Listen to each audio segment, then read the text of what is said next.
Well, hello, everybody. Welcome again to our Start or Sit podcast. This is our podcast here at IRG Physical and Hand Therapy with Dr. Christopher Hawkins, orthopedic surgeon at Washington Orthopaedics in Olympia, Washington. And we're going to talk about Week 8 injury, for example, the players that were injured, and are they going to play or sit Week 9? Particularly, this is of interest for you fantasy football players out there. Dr. Hawkins, how you doing? I'm doing very well this week. Looking forward to, getting into more meat of the season, as we say. Yeah. And it's things are gonna start shaking out. Hopefully the Seahawks will get it together, and we can get something moving forward for those guys. Well, it's interesting because if I'm looking at it, we're going into Week 9. We just completed Week 8, as I said earlier. That means essentially, with buys and without buys, every team has a bye. But essentially, I would call this pretty much the middle of the season. We're halfway, right? I mean. Yep, so exactly. When you talk about the meat of the season, this is when teams will starting to look at, hey, what's this player? What is this player's injury? I mean, who do we have coming up? Who's the opponent? We need to win this game. We're close to the playoffs. I mean, everybody makes calls regarding safety for the players and concern for the players, no doubt. But there is some strategy goes in some of these starter sit decisions and obviously what they're going to do with the player IR versus non-IR. Okay, we ready to go? All right, here we go. We're fired up for week number 9 in the Start or Sit podcast, and we're going to start out with Christian Kirk, Jacksonville Jaguars. I think they're 2-6. I don't know what kind of season that is for them right now, but obviously they're only 2-6, and their wide receiver has a fractured collarbone. We've talked about the collarbone, otherwise known as the clavicle. Nice job. I knew you had that. I knew. Circle C. I always circled C. Yeah, so otherwise known as the clavicle. Tell us about that. Yeah, so that's obviously, it's an injury we see a fair amount of the time, and unfortunately it ends up typically being something that's going to take you out for a certain amount of time. The collarbone kind of functions like a strut attaching to sort of the whole shoulder mechanism to the rest of the skeleton. So typically a guy has a hard fall onto that side, and the axial load, the compression across that causes it to break. So sometimes you get a simple break right in the middle. Sometimes in young kids, you get like a small bend almost in the middle. Yeah. And then, unfortunately, a lot of times what does happen is it tends to kind of splinter into 2 or 3 pieces. And oftentimes those are the ones that we end up having to talk about doing surgery on him. So it hasn't been clearly put out yet whether Kirk's having surgery on this. So it's one of those situations. I tell patients in the office all the time, we can either have a bump or we can have a scar. So, if it's very displaced, we're going to fix it. But if it's mildly displaced, they'll often heal and you'll have a bump there.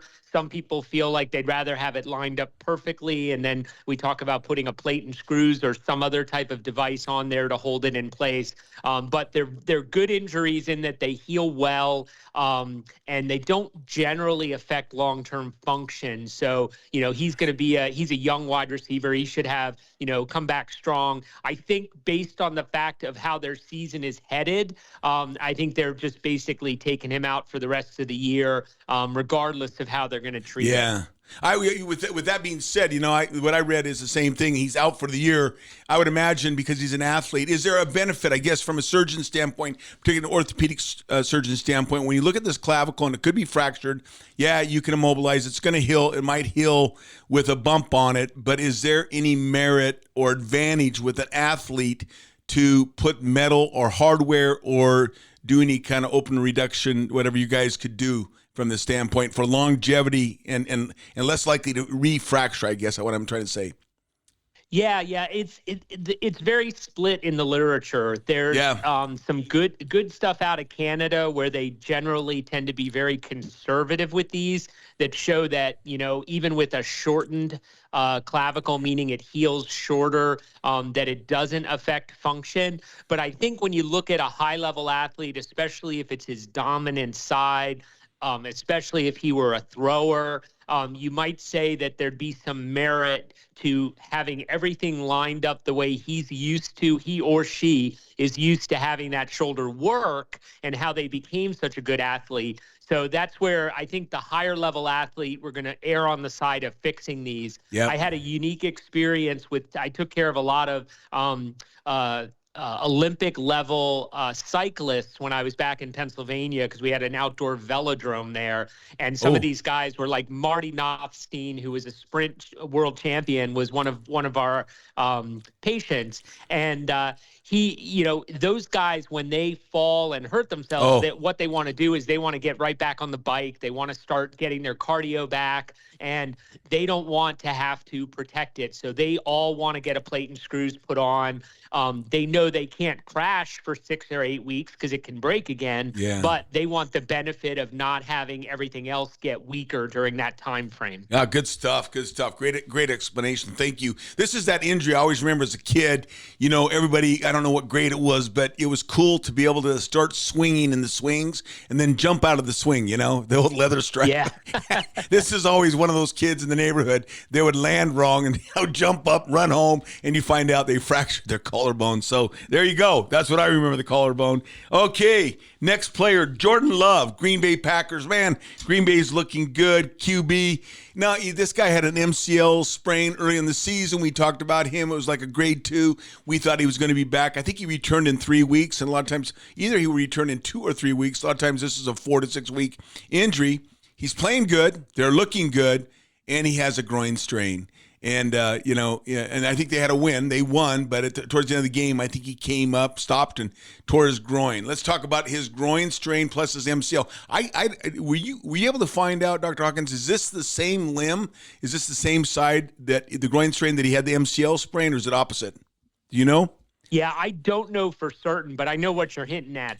Which is, when you have these, we talk about it all the time. If these guys try to come back quickly, they try to compensate. They try to put stress into other areas around their initial injury. And so, you're right. This may be a situation where he was more prone to another soft tissue injury because he's out there sort of, pulling his body differently while he tries to move around. So I think that's a very valid point, that these things could be intertwined. And this is where, just like you said, teams have to start thinking about short-term and long-term, as far as if he tries to play through this, is he going to keep getting something happen every couple of weeks, and then he's going to decline over the next 8 weeks, as opposed to be ready to make it? Because I do believe they've got a pretty good shot in their division. I mean, it's a tough division. I think they're the toughest division right now, as far as teams. With the the Lions are there. I mean, that NFC North is very solid. Well, that's why I was asking early on when we start talking about strategy, because that's actually who the Packers play this weekend. I believe is the Lions. I think they have the Lions coming up.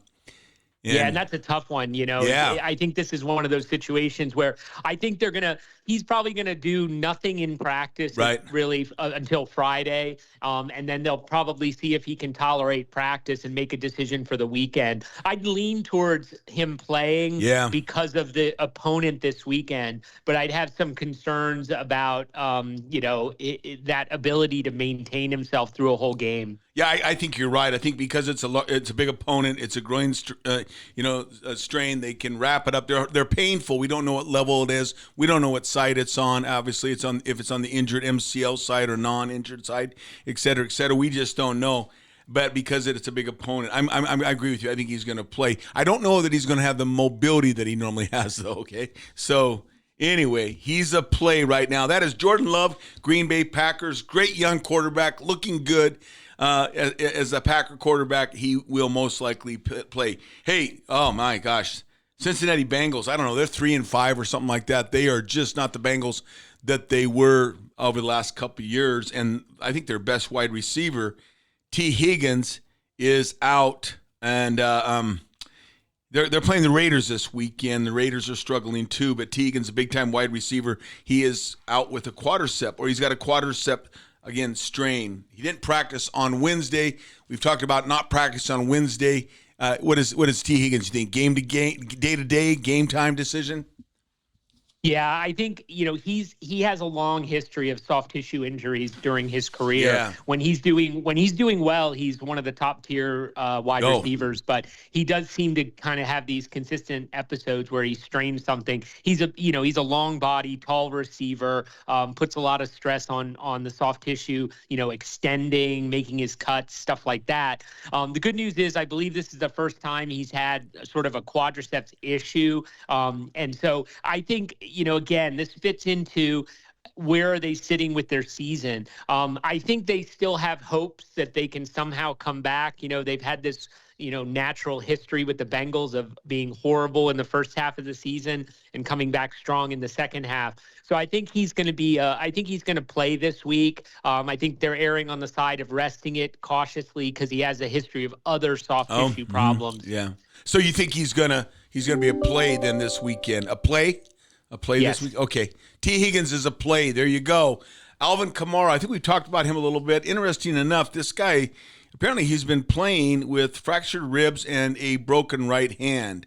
And so it looks like he's had a broken hand since fractured rib week 3 and a broken hand week 5. And I don't know. I don't know what this guy's with New Orleans is. They're 2-6 and they play the Panthers, which are 1-7. Is this guy going to rest? I wonder if they have a bye coming up. He's on here. What do you think? Yeah, I think we've established that he's been, playing with this for several weeks, both of these injuries. And I think that for whatever reason, I feel like they're now just giving out a little more detailed information as sort of not an excuse, but an explanation as to why he's missing practice on a week-to-week basis. So it looks like he's been playing through these injuries. I believe he's going to continue to play through these injuries. And the expectation obviously is that if he's going to get shut down, it'll come if they lose another game or two, then maybe they're going to pull him out. But at this point, he should be a play. He has been productive even with these injuries as a fantasy player. So yeah, good stuff. Thank you. Amari Cooper, Buffalo Bills wide receiver, wrist. Amari Cooper, I think he just recently was traded to Buffalo. And wasn't it just? Has he been there for a little while? Or was this a trade that just happened, or the last 2 weeks? Just a week ago, a week ago. And he's got this wrist thing, and it's talking about he's not participating, and they're keeping an eye on him. Again, we're talking about Wednesday practice seems to be the real indicator about the upcoming weekend, but it doesn't seem like it's a significant injury. And I think the Buffalo Bills have the Dolphins this weekend. The Dolphins are 2-5, and Buffalo is 2-6, and 6-2, and put a whooping on our Seattle Seahawks for sure. Okay, what do you think about Amari Cooper? Well, I think you kind of sensed it right there when you said, it seems like it might just be a minor injury. It actually turns out they said he would not practice, and the coach said he would not practice, but he actually did practice today. So he ended up coming out on the field. He did go through Wednesday practice. So it looks like he'll be a go this week, and he'll be obviously a major target, ideally, with their 6-2 record and planning on trying to make a strong push to have a top seed in the playoffs. I think he really wants to be successful. He has always shown the ability on the other teams he's been in to play through injuries and stuff. So I think you'll see him start this weekend. And just like you were suspecting, I think this is a very minor wrist injury. Yeah, there you go. Amari Cooper is starting with the Buffalo Bills. Next up, we talked about this young man, quarterback, New Orleans Saints, Derek Carr. I think about 4 weeks ago, I think we're going on the fourth week. I think it was week 5. It was a Thursday night or Monday night football. It was a pretty good exposure. It's a big game, and he went out at the very end. He took a sack, took a hit, and kind of got tweaked wrong, and he went out of the game, and he ended up having an abdominal oblique strain. And they're talking about him coming back. Now, we just talked about Alvin Kamara, New Orleans Saints. Again, the Saints have the Panthers. The Panthers are 1-7. The Saints are 2-6, if I remember right. What do you think about Derek Carr? Yeah, he's been doing the appropriate things that you do to let this kind of heal up correctly and hopefully have him for the latter half of the season.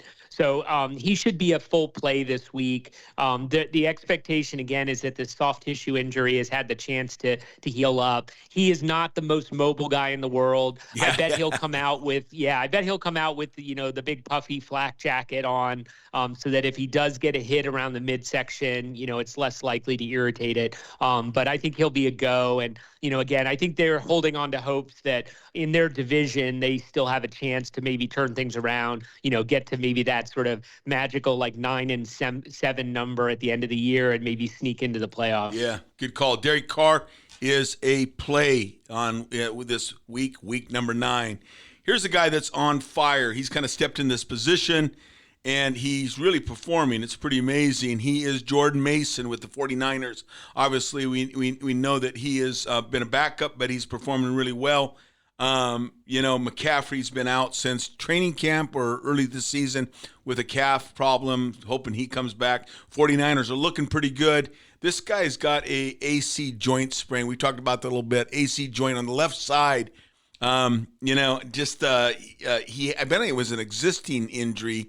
I don't think we've talked about him yet, have we? Before Jordan Mason with an injury, we touched on him real briefly, yeah. Oh, okay. So then he's got this. That's right, we did. He's got this injury going on, and what do you think? They had a big win over I think it was the Cowboys, and they've got the Vikings play the Colts. They play the Colts. 49ers play the Colts. Is that right? Well, actually, they're going into a bye this week. Oh, okay, so, good. Thank you. Yeah, That's so good. The good news. Yeah, and so I only know this, Shannon, because I'm dying to get McCaffrey back on my own team. Okay. And so I've been counting till this week of the bye week because everybody says if McCaffrey's going to come back, it's going to be after the bye. So the take home at the end of the day is if McCaffrey, does not suddenly resurrect himself after this bye week, then I think Mason will be playing after the bye week. And I think that he's going to, remain in that starting role. But the bad news for people who have Mason is if McCaffrey comes back, I think you're going to see right away Mason's just back to, very secondary duty. They never really rely on more than one back at a time, though they've shown that ability this year to put anybody out there. Yeah, when Mason went out, they put that Okendo guy in, and he did great last week. Wow, yeah. I mean, so we don't really have to. We just wanted to talk about him, but we will wait. They have a bye this week. That's San Francisco. We'll talk about him next week because McCaffrey may be coming back. Brian Thomas Jr., Jacksonville Jaguars, wide receiver, chest contusion. That sounds painful to me, So what do you think? He was a direct blow injury.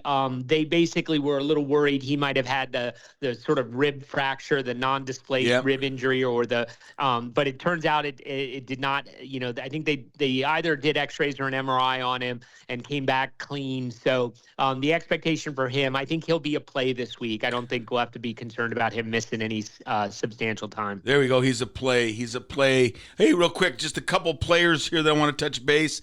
We've talked about ACL injuries and tears. We also know that if you have a ACL tear in the season, you're likely out for the season. We're going to see you next season after rehab. And we're talking about Stephon Diggs. He had an ACL tear in week number 8. He's essentially done for the season unless something unique comes up. Fair to say? Yeah. And I think that the key thing to talk about with him, if anything, is just where he is age-wise and career-wise.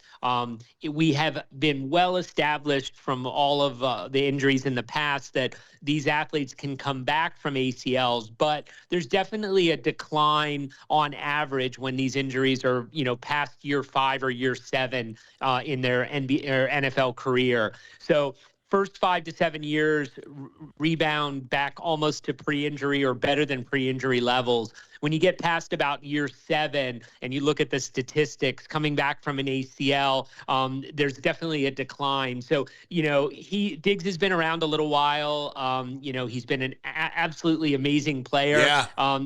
My concern, for anybody who's looking long-term for him, as a fantasy football player is he was already kind of slipping maybe a little bit below his highest tier level a couple years ago with production, and he may drop another notch or two when he comes back next year. But we'll have to see. There's always amazing situations where these guys surprise us. Yeah.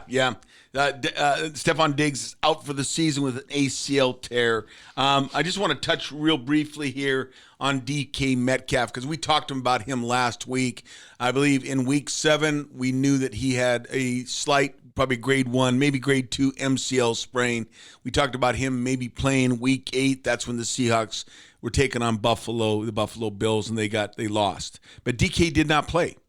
And again, he was not suited up. And now this week, the Seahawks have the Rams coming to town because it was a low grade sprain. They probably took him out, put him through some agility drills, starting, stopping, cutting, and how he could perform. But they decided to rest him. Do you think he plays this weekend against the Rams?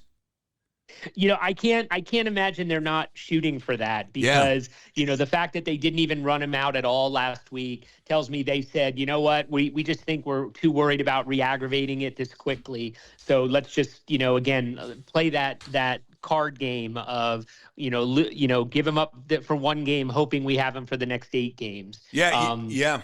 I mean, I think he's a play this week 9. I think he's a play. You're thinking that too? Yeah, division rival. You gotta go that way. And I think the Rams are getting healthy again, and I think they're on fire. I mean, I think they had a pretty big win last week, if I remember right, watching kind of some reruns and some football stuff. So they got your favorite Cooper Kupp back. I know. And they got Puka Nacua back I know. last week, so, I know. I didn't want to say anything about Cooper because he's a local kid. Yakima, Washington. Come on. Eastern Washington University Screaming Eagles, the Redfield. So anyway, that's good. It's interesting because, that's why I enjoy doing this. I get excited about watching football because I'm watching these players that we talk about and stuff. But the reality is, this is obviously it's a big business. The NFL is a big business. I mean, where else in the world besides soccer? Okay, I guess they call it football in Europe. But they fill these stadiums up and people get into it, and it's your weekend. People look forward to it.